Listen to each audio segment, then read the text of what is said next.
Pourquoi j'ai du mal à me prioriser? Bienvenue dans cette vidéo. Aujourd'hui, on va voir ensemble pourquoi tu as peut-être du mal à te prioriser, à mettre de la valeur sur qui tu es, et je vais t'expliquer pourquoi. C'est juste un symptôme, c'est juste un résultat, et c'est pas quelque chose qui est fondamentalement ancré en toi. C'est pas une maladie, c'est pas quelque chose dont tu souffres, c'est juste le résultat et le symptôme de quelque chose de plus profond.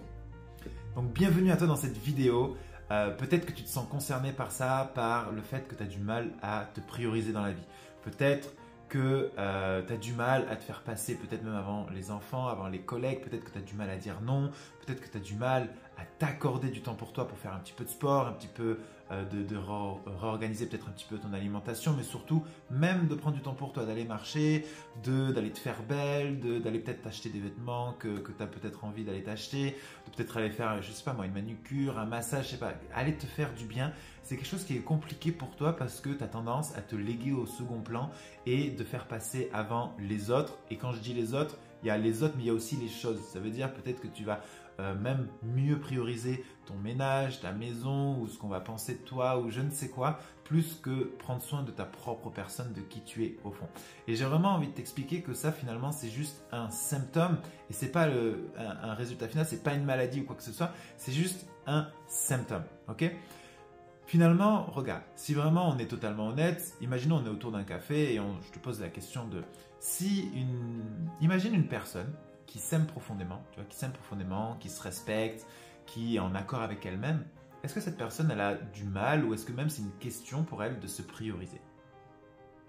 Non. Tu verras bien que non. Cette personne-là, naturellement, elle va prendre un peu de temps pour faire un petit peu d'activité physique ou ne serait-ce qu'aller marcher pour prendre l'air. Quand elle va se sentir un peu moins en énergie, elle va naturellement manger peut-être un peu plus de légumes, un peu plus de fruits, tu vois. Naturellement, cette personne-là, elle va mettre de la valeur sur sa santé, sur son énergie, sur qui elle est, parce qu'elle se respecte suffisamment et elle s'accorde de la valeur parce qu'elle s'aime un minimum. Et peut-être que cette personne-là, c'est parce que dans son passé, il n'y a pas eu forcément de choses qui se sont passées extrêmement mal ou elle n'a pas forcément de blessures émotionnelles qui fait que pour elle, tu vois, c'est totalement logique de tenir de bonnes habitudes, de se faire du bien, de prendre du temps pour soi. Maintenant, regarde, si je te pose la question, une personne qui a des jugements sur soi, tu sais, qui parfois se sent nulle, se compare aux autres, se sent dévalorisée, tu sais, une personne qui ressent souvent de la frustration, de la colère, de la tristesse, tu sais, qui est constamment dans le ressentiment ou dans le ressenti de je ne suis pas assez, je devrais faire plus, qui je suis ne va pas, ne suffit pas. Cette personne-là, tu verras que elle, c'est une vraie question de se prioriser parce que finalement, c'est logique qu'une personne qui peut-être ne s'aime pas trop ou a une mauvaise estime de soi, une mauvaise image de soi, que finalement elle ne se priorise pas. C'est juste logique, elle ne voit pas la valeur, elle ne s'accorde pas suffisamment de valeur pour prendre du temps pour elle-même. Tu vois, ça fait de la logique. Mais cette personne-là, elle n'est pas devenue comme ça en claquant des doigts. C'est pas un matin elle s'est levée en mode ah mais je me sens nul, je suis nul. Non, aucun enfant est comme ça. En tant qu'enfant, si tu vas voir tous les enfants, il n'y a personne qui a de croyances limitantes, il n'y a personne qui se sent nul, qui se sent inférieur, quoi que ce soit. On va le développer par notre environnement, par notre passé, par les parents qu'on a eus, par l'éducation qu'on a eue, par l'époque dans laquelle on a grandi et aussi peut-être à l'école. Et ce que je veux que tu comprennes, c'est que peut-être que si tu vis ça, et cette personne qui vit ça, qui a du mal à se prioriser, c'est juste parce qu'elle a des blessures émotionnelles. C'est qu'à un moment donné, elle a vécu du rejet ou de l'abandon ou de la trahison, de l'humiliation ou de l'injustice qui a commencé à créer des croyances limitantes vis-à-vis d'elle. C'est quoi des croyances limitantes? C'est le fait de penser que cette personne, elle vaut moins bien qu'une autre, elle commence à se comparer. Mais moi, quand je fais ça, maman, elle m'engueule et du coup, moi, je suis trop ceci, je suis trop cela. Et c'est ce qui va construire une image de soi faussée et qui va faire qu'on va avoir une estime de soi qui est en dessous de ce que l'on avait avant en étant enfant. Et du coup, on va rentrer dans une dévalorisation qui fait qu'on arrive à un moment donné où on se sent nul, où on sent qu'on n'est pas capable de faire les choses, qu'on n'a pas de volonté, on n'a pas de motivation, on n'arrive à rien. Et du coup, finalement, le fait de ne pas te prioriser aujourd'hui, c'est juste le reflet de tes blessures émotionnelles.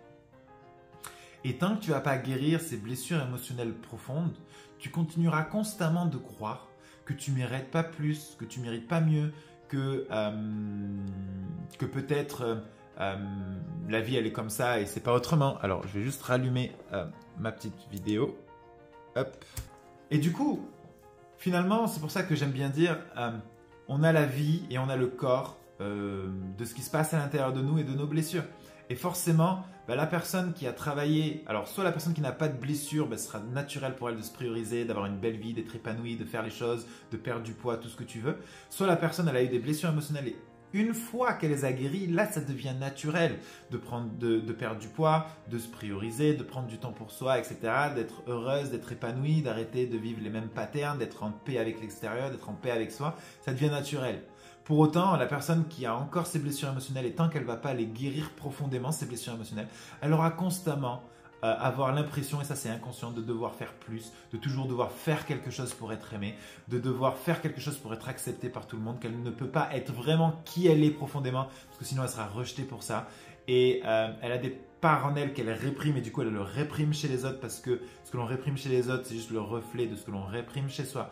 Et donc du coup il y aura constamment ce conflit avec l'autre dans les relations.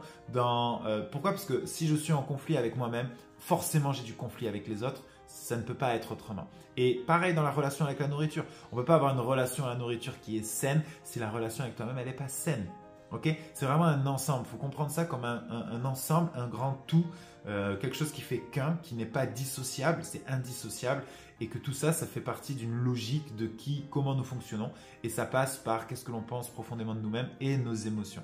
Et tant que tes émotions sont en dessous parce que justement tu es plein de blessures émotionnelles, tu n'arriveras pas à perdre du poids sur le long terme et surtout avoir une belle relation avec les autres, etc. parce que tu n'as pas une belle relation avec toi. Tu veux changer tout ton extérieur? Commence par changer ton intérieur. Parce que tout ton extérieur, c'est juste le reflet de ton intériorité. Et tout ce que tu penses de l'extérieur, c'est juste la perception que tu as de l'extérieur et la relation que tu as avec l'extérieur. Mais l'extérieur, il n'y a rien qui est vrai, faux, il n'y a rien qui... C'est juste que tu en penses, que tu l'interprètes et ça, c'est conditionné par tes blessures émotionnelles. Ok? Donc, si tu as du mal à prioriser, dis-toi que c'est ok, c'est pas un problème. C'est pas parce que tu as du mal à prioriser que tu ne peux pas avoir de résultat. C'est parce que tu es plein de blessures émotionnelles, que tu n'arrives pas à te prioriser, que tu n'as pas de résultat. Donc, tu peux passer les prochaines semaines et les prochains mois à te dire ok, je vais quand même faire un petit régime, je vais quand même essayer de modifier ton comportement. Tant que tu ne vas pas guérir tes blessures émotionnelles, tu vas reproduire toujours les mêmes comportements. Et je pense que c'est ce que tu as déjà essayé de faire. Je suis sûr que tu as déjà essayé de faire plein de choses. Quand tu es motivé, etc., ça marche, etc. Et puis au bout d'un moment, tes blessures émotionnelles vont te rattraper. Tu vas te sentir frustré, tu vas te sentir... Il y a une émotion qui va reprendre le dessus, de la colère, de la frustration, de la tristesse, boum, et tu vas revenir dans ton ancien cercle vicieux. Si tu en as marre de vivre ce cercle vicieux-là, alors va en amont. Prends un petit moment pour toi, prends quelques semaines pour toi, fais-toi accompagner, que ce soit avec nous ou avec quelqu'un d'autre. Moi, je sais que notre méthode, elle a déjà accompagné plus de 1500 femmes. Donc, nous, on sait ce que l'on fait. Après, libre à toi d'aller, ce sera même mieux que tu ne fasses rien et que tu ailles faire des choses. Mais si vraiment tu as envie de mettre un grand coup de pied dans la fourmilière et de vraiment faire un travail une bonne fois pour toutes, alors fais le travail. Prends le temps pour toi, fais le travail et arrive à te prioriser parce que c'est la seule et unique clé de travailler sur tes blessures émotionnelles pour arriver à perdre du poids sur le long terme, mais aussi d'avoir une vie épanouie dans tous les domaines de ta vie. Ok? Donc, n'hésite pas à partager cette vidéo si elle t'a plu et surtout si elle t'a parlé. C'est ça le plus important. Si elle t'a parlé, n'hésite pas à la partager. Je te souhaite une excellente journée ou une excellente soirée et je te dis à très très vite. Pense à t'abonner et je te dis à très très vite dans une prochaine vidéo.